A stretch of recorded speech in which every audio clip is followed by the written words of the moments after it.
අද අපි බටහිර ඇමරිකාවේ ෆෙඩරල් නිලධාරීන් මෑතකදී දැකපු අద్භූත පියාසර වස්තුන් UFO ගැන ඉක්මන් සාරාංශයක් අරගෙන එනවා. ඔයා දන්නවද මේවා නිකන් සාමාන්‍ය මිනිසු දැකපු දේවල් නෙමෙයි. පුහුණු ෆෙඩරල් විශේෂ නියෝජිතයින් කණ්ඩායම්ම රෑ කාලයේදී තහවුරු කරපු අපේ භෞතික විද්‍යාවට සම්පූර්ණයෙන්ම අභියෝග කරන පුදුමාකාර තාක්ෂණික සිදුවීම් පෙළක්. පළමුව අපි අර රතු සහ ඔරෙන්ජ් පාට ආලෝක ගෝල ගැන බලමු.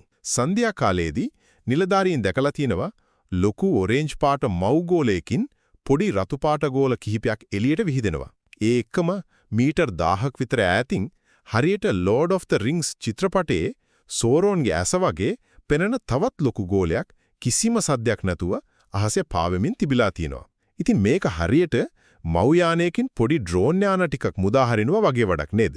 දෙවනුව මේ ගෝල දැකලා ටික දවසකට පස්සේ වාර්තා වුණු අඳුරු සරුංගලය වගේ යානය ගැන කතා කරමු. පාන්ද්‍ර යාමේ නිලධාරීන් සාමාන්‍ය කායකක් කියලා හිතාගෙන ලුහුබැඳපු දෙයක් එකපාරටම පාරෙන් අයින් වෙලා පාලුකරය හරහා පාවෙලා ගිහින් තියෙනවා. නයිට් විෂන් වලින් බලද්දි මේක අඩි 4ක් පළල තුනී රේඛාවක් වගේ පාවෙලා තියෙනවා. නිකමට හිතන්නකෝ පාරේ යන කායකක් එකපාරටම ගුරුත්වාකර්ෂණය නැති වුණා වගේ පැතලි ඉරක් වෙලා අහසේ පාවෙනවා කියලා.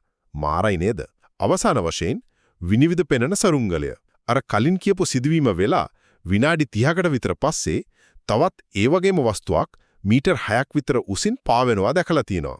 නයිට් විෂන් වලින් බලද්දි ඒක හරහා අහසේ තියෙන තරු පවා පෙනිලා තියෙනවා. හැබැයි නිලධාරියෙක් ඒකට ස්පොට්ලයිට් එකක් ඇල්ලුවාම ඒ ආලෝකය හිස් අවකාශයේ මොකක් හරි වැදිලා බ්ලොක් වෙලා තියෙනවා. ඉතින් තරු එළියට යන්න දීලා ස්පොට්ලයිට් එකක් බ්ලොක් කරන මේක හරියටම අර විද්‍යා ප්‍රබන්ධවල තියෙන අදෘශ්‍යමාන වෙන තාක්ෂණයක් වගේ නේද? මේ හැම දෙයකින්ම අපිට පැහැදිලිවම පේන එකම සත්‍ය තමයි අපිට තාමත් තේරුම් ගන්න බැරි අතිශය දියුණු තාක්ෂණයක් පාවිච්චි කරන යානා අපේ අහසේ නිදහසේ සැරිසරනවා කියන එක.